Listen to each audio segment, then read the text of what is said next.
So we just did a session of no instruction. So you weren't confused by the instruction. We just had a few minutes of no instruction.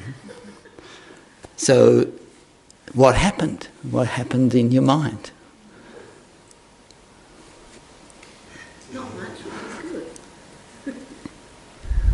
good. This is the observation to make.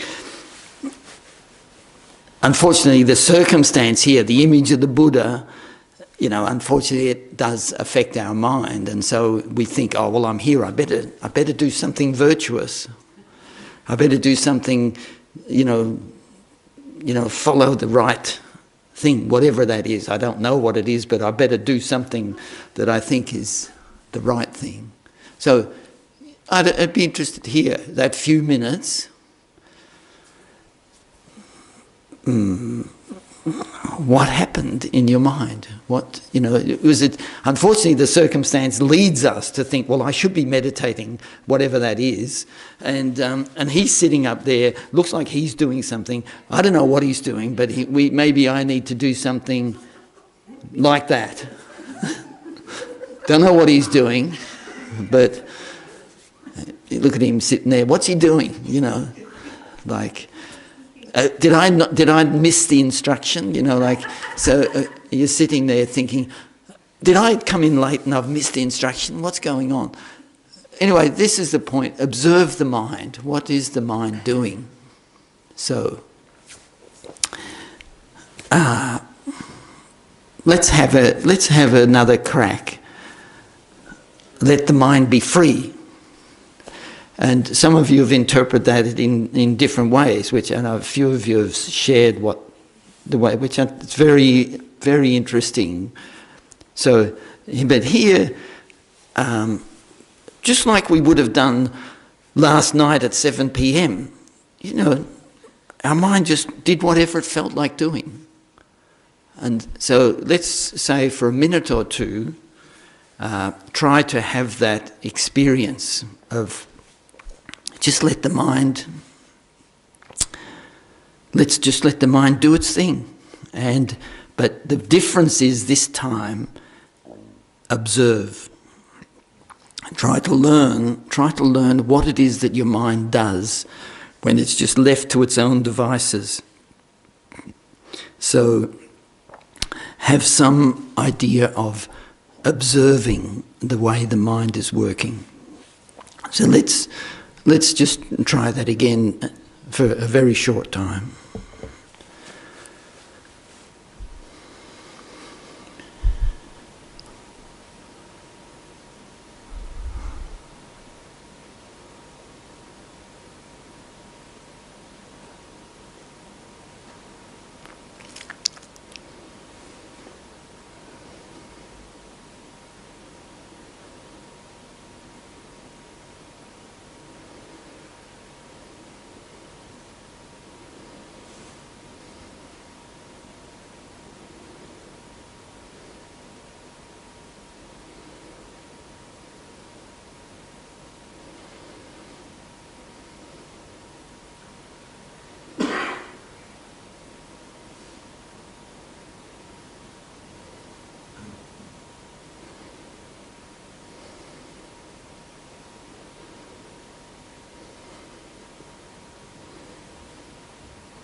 silence is killing me. I need to cough. I'm itchy, I scratch, I need a drink, oh, thank God somebody's walked into the room that gives me something to focus on. You know, there's this whole litany of experiences that, you know, our mind is drawn to. You know, we have these sort of things just suddenly, I need a drink, I'll drink my tea, I'll scratch my leg. You know, the mind is running, doing all sorts of things, you know. You can, within yourself, you know, you can see that. Like, think, what will I say next? Where am I going? What will I do? This, you know, this mental activity, to see that happening. On my phone, did my phone light up? You know, I need to touch it.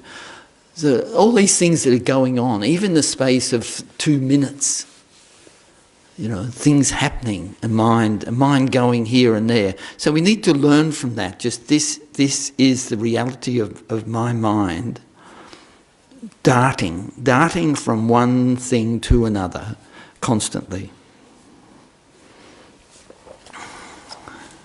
Nothing happens without a mind triggering it. So even for me sitting here, if I suddenly scratch my neck or whatever, it's an activity of my mind which is then manifesting in that physical action. So this process of the mind doing things and then my body following is happening constantly, and we don't have the awareness to even see those triggers of what the mind is doing, and then our actions follow that. So part of this understanding is to sort of learn that in life, in a way, it's like we're running blind. We're running through a dark maze, completely blind, and we're letting our mind just distract to every direction. We're just, you know, rudderless. We're a little bit rudderless because we don't have an awareness of the mind, and then we're not applying any discrimination or any judgment or any direction on what our mind is doing. So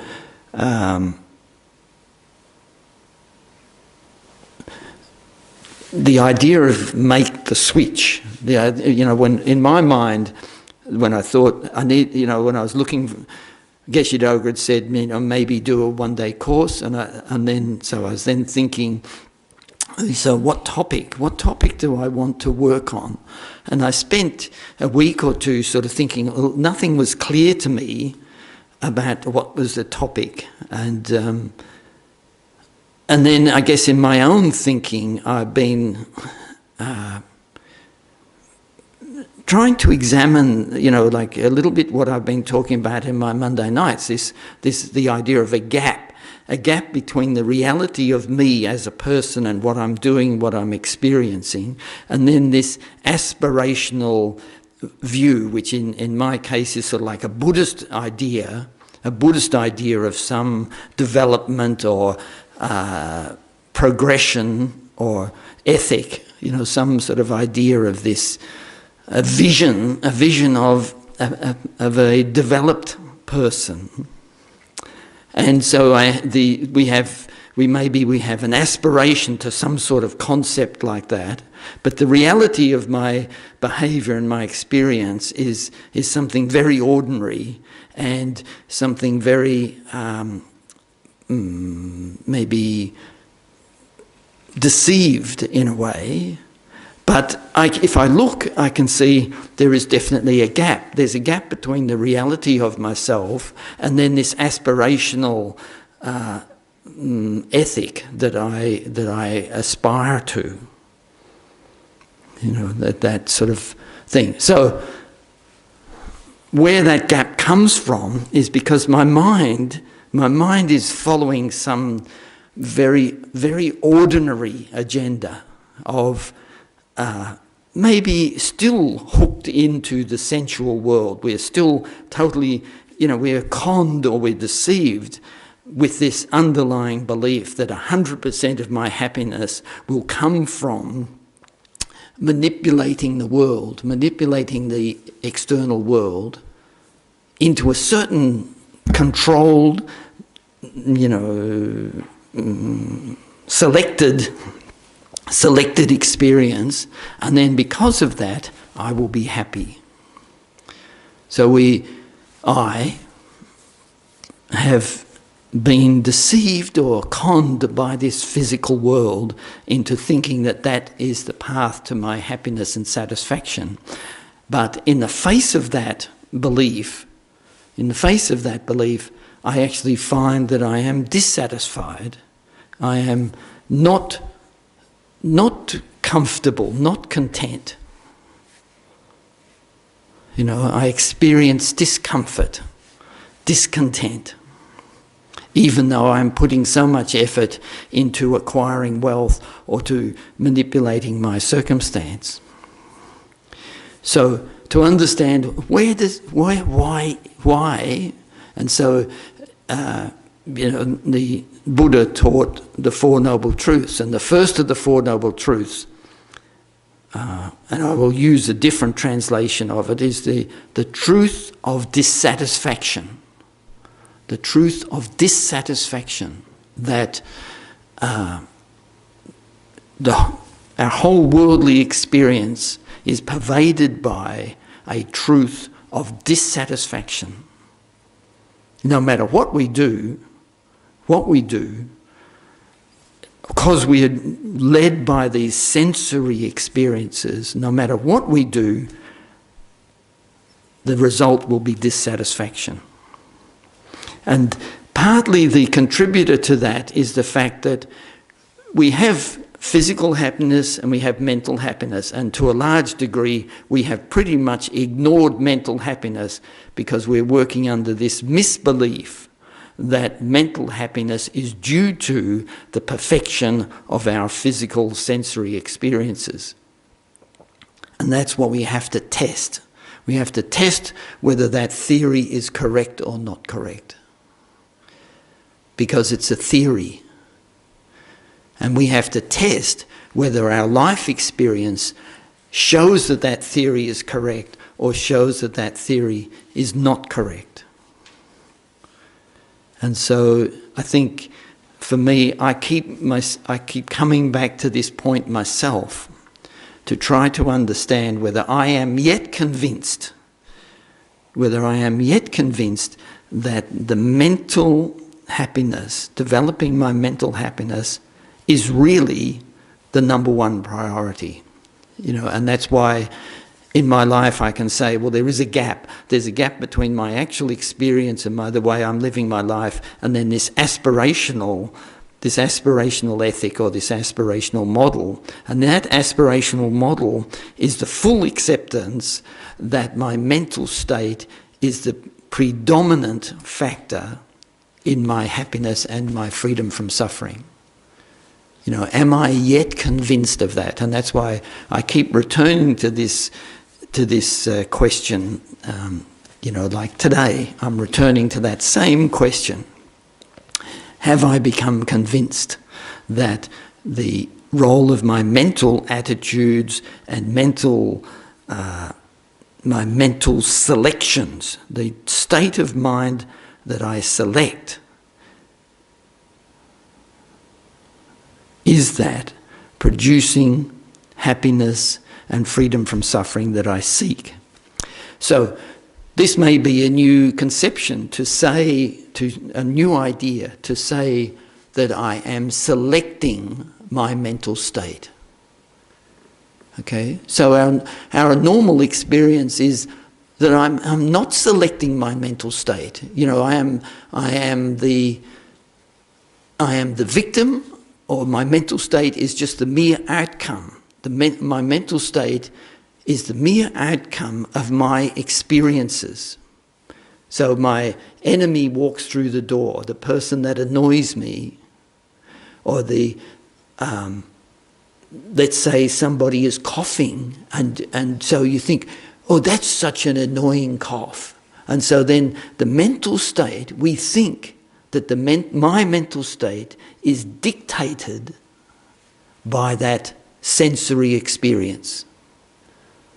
You know, sorry to use Kate as an example, but but just as an example, we have a sensory experience. We hear it, and we label it, we identify it as an annoying sound, and we then think, well, of course I'm unhappy. Of course I'm annoyed.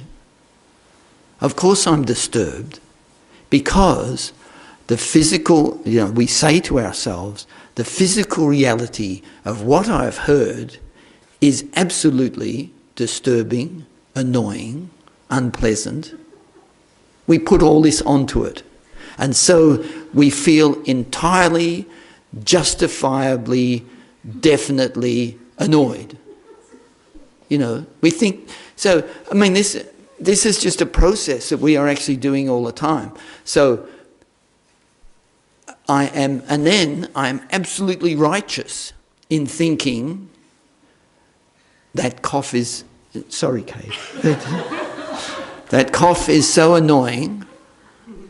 There's this mental process that goes on. And this is what I'm talking about, is I have given into the physical sensory contact. I've given into it, and I've completely attributed my annoyance solely to the sound, to that sound. And I am saying I am righteously, justifiably, totally annoyed by that sound. 100%, that's a definite. And in that process, I have completely ignored anything to do with my mental experience or my mental process. Completely ignored it. There's in that analysis, I am not attributing anything to my mental state. But the reality is, it is 100% my mental state that is causing my annoyance. And we need to go over and over this process until we actually become convinced that this is the state of reality. This is the reality. So, I have a sensory experience of a sound, and I am identifying that sound as annoying. And then I am experiencing annoyance.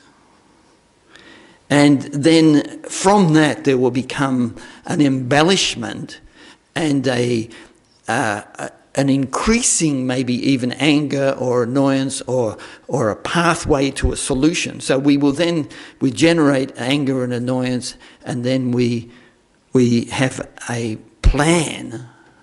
We have a plan for the solution of my suffering. And we think that whatever, this should happen, that should happen. We have absolute certainty in that process. So this is something really to understand. This mental, the physical world, and then my interpretation of that and my reaction to it, and then in particular the belief that the problem is 100% physical and that the solution is also 100% physical. And really what I'm trying to encourage here is that in the face of something which is by agreement, let's say by some agreement is maybe annoying or disturbing, but in the face of that, it is still my mental choice as to whether I am disturbed or not disturbed. That to understand that process, that it still comes down to me as to whether I am disturbed or not disturbed. And so a lot of this, this idea of make the switch is to see that that in the process of the contact with that disturbing sound, so initially it's contact with a sound. We can say that the initial apprehension is that the sound is neither disturbing nor non-disturbing. It's just merely a sound. But I don't like. So this is the application of feeling. So I have the sound, and then there's the application of feeling. And my feeling is either like or dislike. So on the basis of the feeling, I like or I dislike. So then the presentation to my experience is of a dislike to that sound. And so then I engage in that dislike. My mind is absorbed in that dislike experience, and then it generates annoyance, it generates resentment, it generates anger, it generates frustration, and it may even generate action. And that action could be, I get up and give her a cough lolly. Well, or it could be that your action may be, you turn and snarl. But your mind has generated that action. So this is, I'm using this example, but this applies to every example in our life. Everything in our life has got this sort of process going on. I'm using this example because it's an immediate example which we can understand. To see that process within ourselves, contact with the sound, like, dislike, we triage in every experience, like, dislike or neutral. We identify. This process is immediate and comprehensive to every experience in our life. And then if it's like, we start to generate the thought that it's really attractive, beautiful, and then we start generating desire. We have the thought that, if I engage in this, I will be happy. We have this desirous and then that can turn into possession and control, and then that can turn into frustration because I have not possessed it. It can turn into anger because somebody else possesses it. We have this whole sort of building from originating from like, just from like. And then similarly from dislike. From dislike, we have the thing of, unpleasant, annoying, disturbing, resentful, angry, hating, push, destroy, eliminate, humiliate, remove, ban, exclude. So these two processes go on, and we are failing. We are failing to see the role of the mind in both of those processes. And I just want to, can I just put in something there? That unless we have the awareness of that happening, I don't think we realise we have a choice until we see that. Yeah, and I think that's really important too, because we will just automatically react and identify the me with that thought and that becomes solid then. So, yeah. Thanks, Di. So, yeah, exactly. So, awareness. We have to become aware of these processes in our mind. And we also have to see that we have the freedom. So this is where, the apprehension that I really have the power and the freedom over my own mind to determine my experience. So is it possible? Is it possible in the face of difficult circumstance?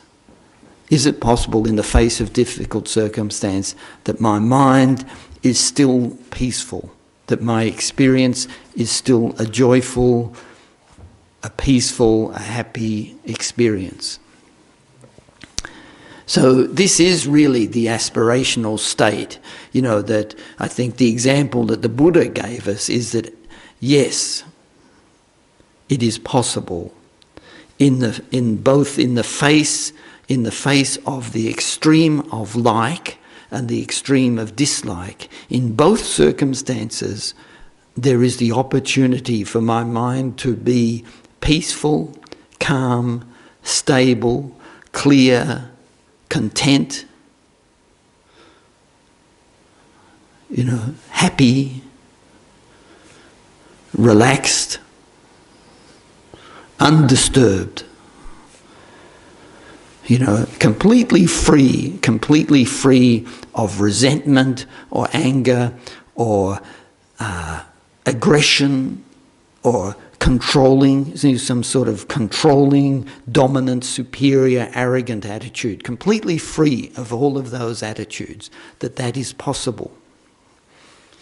So this is the aspirational model, that we are capable of being like that.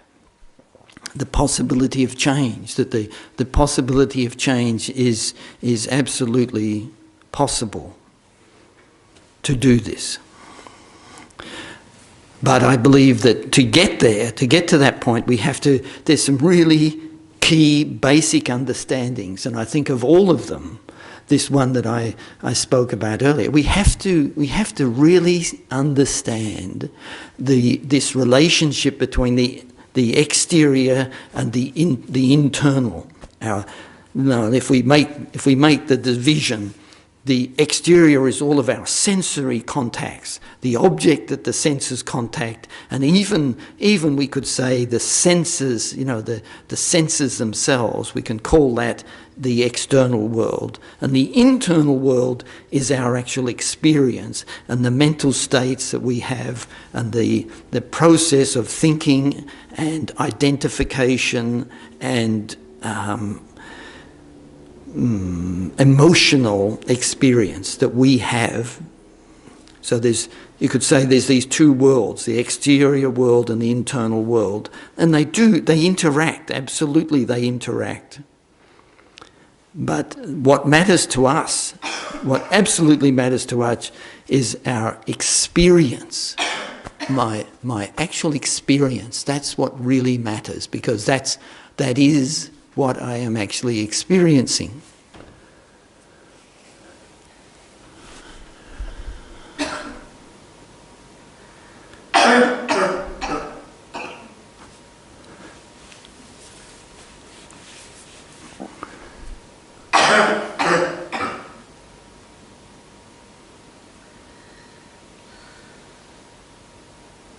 So let's do a couple of meditations again.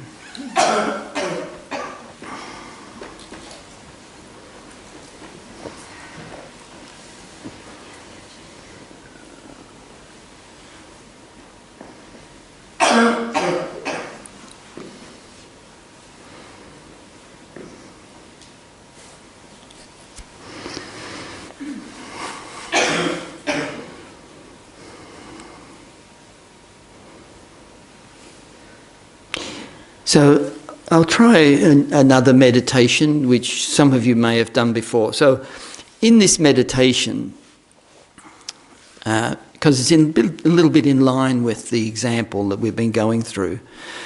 So in this meditation, what I'd like you to do is just to listen. Okay? So we can say that there's a scientific base to this meditation, that at some distance to me there is an object which makes a sound, but that sound is transported or carried to me only through the vibration of the air. Okay? Scientifically, we can say that from there to here, what happens here is only the vibration of the sound. So what I'm experiencing is merely vibrating air. That's my actual experience, is merely the vibrating air. So in this meditation, that what we'll do is that we will merely experience the sound at my ear, but not identify the sound. Not follow, not add a story, not add an emotion, not add a reaction, but merely listen to the sound. Nothing else. Okay, we clear? So it's an exercise. This is an exercise. Merely listen with that thought that it's a just sound at my ear. Nothing else. And resist your mind doing anything else. Resist that. So just focus on the sound.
So how can I use a sound to get you out of the meditation? It's a complex question. Okay, so let's now turn our attention back onto the breath. And in this case, we'll just, the breathing, the breath is going in and out. So we aware of that, like the movement of the breathing in and out. And just hold that awareness, that breath coming in and out. Let's focus on that just for a few minutes.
So we'll do now, while our minds are quite settled, we will we'll do what's called an analytical meditation. And so in this we use our intelligence and our knowledge and our life experience to examine some point or to establish a conclusion or to understand something. So what I'd like you to do is, possibly using the example that we've been talking about, and then to look into your mind, you know, the way you experience that circumstance. So you can use the example we were talking about, or anything else in your life that something very strong maybe that you've experienced, and then look into that experience and see if there were any other possible attitudes or interpretations or experiences that you could have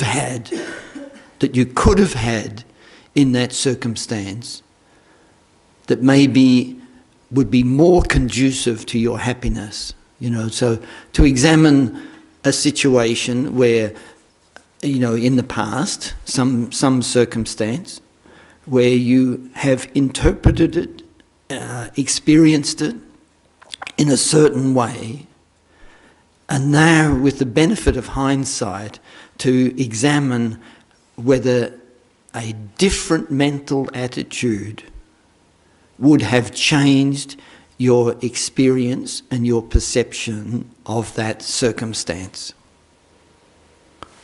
Just let your mind go back to some circumstance and see what actually happened, and then examine the question, is there any possibility of my mind interpreting, viewing, thinking, reacting in a different way that would have changed the experience for me?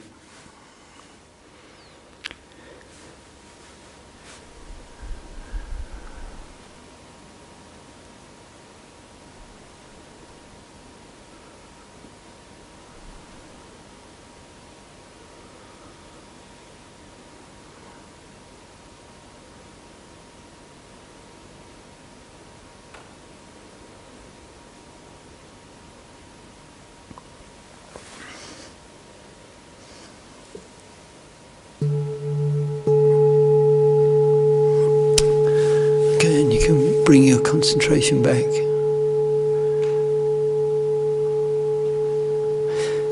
So we've got time for some discussion or sharing or whatever. So I think sometimes it's good to keep analytical meditations quite short, because our mind works actually at breakneck speed. You know, our mind works very, very fast. And so I think we examine something very quickly, and to have the skill to be able to stay on that for a long period of time, that's a skill that has to be developed. So I'll keep the analytical meditations quite short, so that we just have time to examine the question, and then the reality is we get distracted very, very quickly, and then once we're distracted, there's not a lot of benefit in but analytical meditation is really important. So, anybody like to share or say something?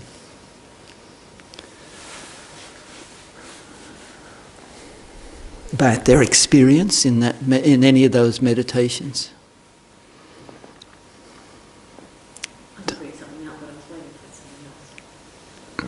Don't hold back, Di. I just had a very crisp memory of not long ago, my best friend and I were meeting for coffee, and she knew that a very close friend of mine had just died. So in my mind, I'm going to meet my friend for coffee, but I'm actually feeling upset and don't want to go. I go thinking, oh, my mind is grasping to get a hug, to get some sympathy.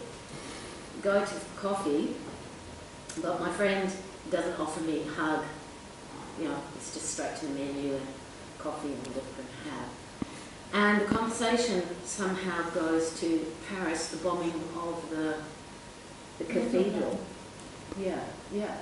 And my friend's position of the bombing cathedral is that money could be much better spent, worldwide, and that, it's ridiculous that money's going to be poured into the cathedral. And my position is, well, we're going to have a philosophical discussion about why life is unequal. We'll be here all day. And I didn't really want to talk about something that I found very complex. But my friend kept persisting with her political position, and it was escalating, and then I would respond with mine, and it escalated to the point where it's that pattern. And I could see she was getting upset because I was not agreeing with her position, and I was upset because she was not seeing my point of view. Now, I had to say, look, I have to excuse myself because I can't continue a conversation. I had to walk away, and I was crying. And so the response to that, to looking at that, is if I had accepted, if I'd given the victory to her, because it had happened once before. I just accepted, that's fine, you haven't told your opinion, it's fine. If I accepted, it's something about acceptance here gives more space to my mind and to hers. And the other thing, if I had been able to, and it's not a self-feeding thing, if I'd been able to articulate, I actually need a hug at the moment, I want to talk about politics. So there's a couple of things there. But I think in terms of transformational energy, that acceptance is probably one of the vital things to do first in accepting acceptance. And the Dalai Lama talks about acceptance. There's no change without acceptance. Yeah. So I think also let's talk about the analytical side of it. The process you're engaging is the right sort of process, but native to that is really understanding all of your own agendas that have interfered in that experience. Like that. That's the key thing, is to understand the role of your own agendas interfering in happiness being the outcome. But look, the process is, what you're doing is following that examination to revisit that circumstance and check it. Check what happened, identify your own mental states, and then check the decisions that you made in that process, in that discussion, the decisions you made. Don't worry about what the other person did, but the decisions that you made in that process, and then see whether or not they were fruitful decisions or not. But were you looking to say something? Yeah. I find when people raise their voices, and I tend to shadow you, and I then have to stand back and just put the piece around me. Yeah. Not contribute. If you contribute, it's only going to, they've got their opinion, you're never going to change it. You keep your head. Yeah, but in the analytical meditation, the idea is partly, like you say, partly seeing how you reacted to the external circumstance, but mainly what I'm interested in is diving into your actual mental experience at that moment, and then in the analysis, looking back with hindsight and thinking, what mental state could I have had? So you want me to make a mistake so I can say, therefore I did this? No. You're looking back at you remember the circumstance, which was maybe at the time an unhappy circumstance, Let's call it that. But I'm just asking you whether can you see from your side the possibility of a different mental state in terms of your experience that could have changed that experience? Well, so in that case, well, yeah, and it's a thing to apply to many experiences in life, you know, to see, you know, what is possible. As soon as you hear the first 2 or 3 tones of someone's voice, you know you're reacting. Yeah, so the one thing I will say to you is that you're giving an incredible power to those 3 or 4 tones. You know, a huge power to those 3 or 4 tones, and that is something I would ask for you to examine, whether those 3 or 4 tones actually have that power or not. And that's why that listening meditation, I think is you know, I mean, maybe people can offer what they experienced or what they thought of that, but the challenge that I would give to you is, do those 3 or 4 tones actually contain the power to cause your mind to experience what it experienced? That's the question. And if you think that those 3 or 4 tones do have that power, is it just you that has given them that power? Or is it a power that those 3 or 4 tones possess innately themselves? That's the question. And that's something to examine. So that's, for you, you know, you've brought that circumstance. So in an analytical meditation, you could check, do those first 3 or, as you say, the first 3 or 4 tones of somebody's voice, do they absolutely possess this power to completely disempower me of my ability to speak and to express my opinion, and the fear of conflict, or whatever it is that's happening? Do those 3 or 4 tones innately possess that power? Or have I in some way assigned that power to them? You know, that's a question to check. I'm not saying that's the case, but it's a question to check in your own experience. Yeah. I want to add something which I've learned about different things. Maybe in analytic meditation, we should go back and to check, why did I behave in a certain way? What motivated me? If it is, as we said, it can be fear, maybe showing off, maybe pride, maybe, you know, appreciation, etc., praise. So why do I behave in a certain way? Why did I behave like in your case? What's your name? No. Oh, sorry. What's your name? Diana, yeah. Diana, your discussion or argument with your friend, why was it so important for you to escalate this, you know, this talk with her, which you realized that it gets you nowhere, and you kept going on and on, and you knew you wanted something else.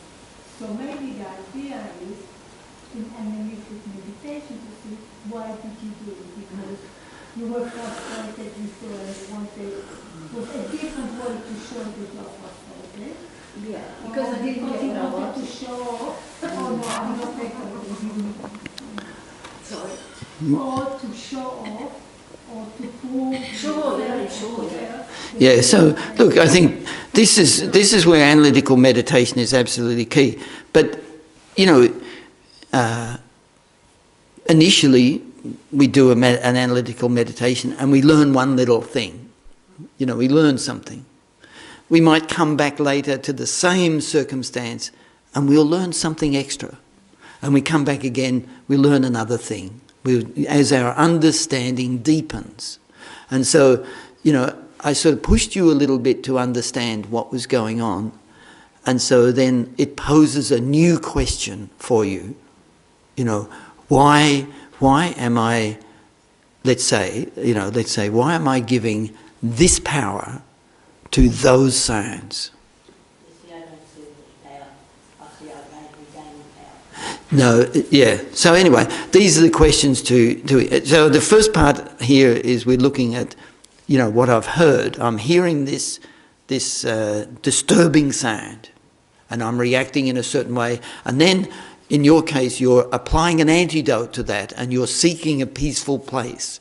You're seeking a peaceful, content, secure place to protect yourself against that. That's fine. But the question I'm sort of pushing you towards here is understanding, where did those words or those sounds get their power?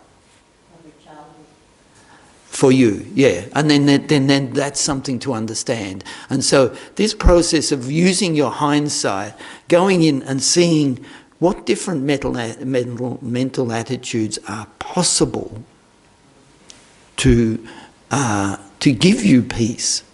To give you resolution, to resolution, forgiveness, all these sort of terms, you can then start to understand what it is within your mind that you can transform those experiences, But it's a process, it is a process to work through, and you do what you feel comfortable with, not, you don't have to push too hard, but yeah, so.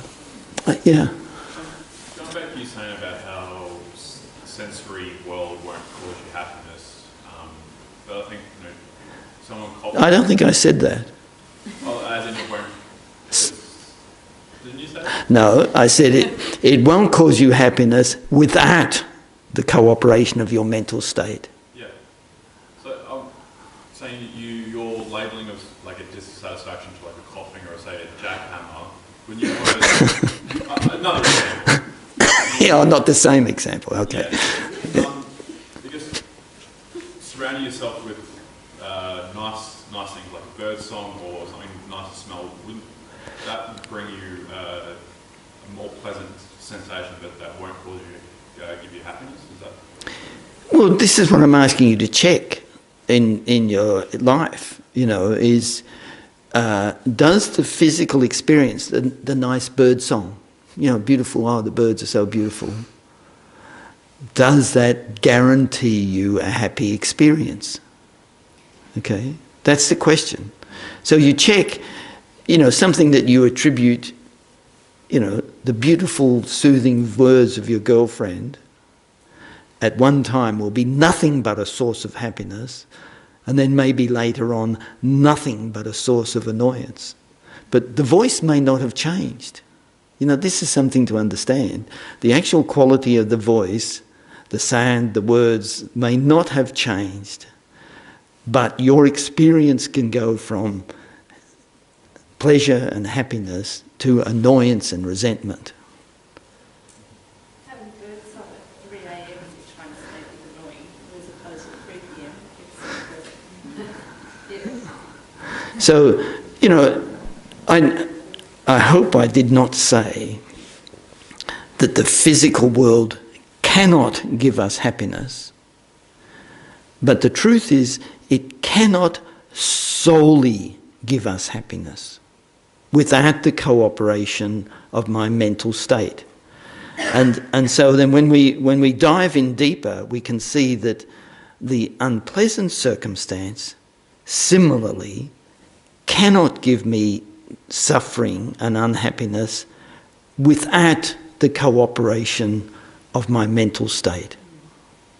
So when we look at those two things in balance, we can then start to come to the conclusion that my mental state is really important. It is the deciding factor. So whether the birds make me happy or unhappy is not dependent on the bird. It's dependent on my mind. And that is a revelation to us. Isn't that just appreciating it? Like, I agree that it's a state of mind. Like the lady was saying that the bird at 3 o'clock she finds it annoying. Now, some other person might be woken up by the bird and think, oh, that's really beautiful. Yeah. Isn't it? So what does that show you? That it's appreciation Yeah. of, and you say about, you may have all these people who have wealth and riches, but there's a discontent that they have. But what if they remembered and appreciated and felt gratitude for the things, and then go about why they're discontent. And exactly, and so what that person is doing, is using their mind Yes. to transform their experience, Yes. and that's exactly what this is all about. Yes. So the bird call may or may not be a source of happiness. My wealth may or may not be a source of happiness. My career, my partnership, my family, my parents, my children, my environment may or may not be a source of happiness. And what determines whether it is or it isn't is 100% your mental attitude. Okay. Yeah. Very logically, in theory, you can say if we have the right mental attitude, the right state of mind, we can sail through a whole heap of adversity. How then, in a situation, whether it's in a relationship or at work, if you have someone who is actually, say, manipulating you, or gaslighting you, or undermining you, or doing things, because this is something I struggle with. I was in a relationship that broke up in February, but I was really struggling because I think my then partner was Destructive, yeah. It was quite destructive. Yeah. And I was practicing my Buddhism and seeing a counsellor going, Yep. it's my state of mind. I don't need to let her control of me, affect me. It's my state of mind. Exactly what you're saying. Yep. It's my state of mind to the external sensory world. But in actual fact, her behaviour is actually quite destructive on the emotional. So how does one, in a practical Yeah. when you're living in this sensory world with other people who aren't doing the work that you're doing, how then how far does one go as a practitioner to say, this is my mental state, keep meditating, versus actually saying, well, this behaviour is destructive? And which it can be. So that's a very good question to end this morning on. And we'll have lunch now. And because Sering has got the food on the table at 12:30. So we'll keep that in mind, because there's some very key points in your question there. And we'll continue after lunch. So we have about... Answering that question? later. Yeah. We'll talk about it. So go and enjoy lunch, and introduce yourself to the other people, and talk. There's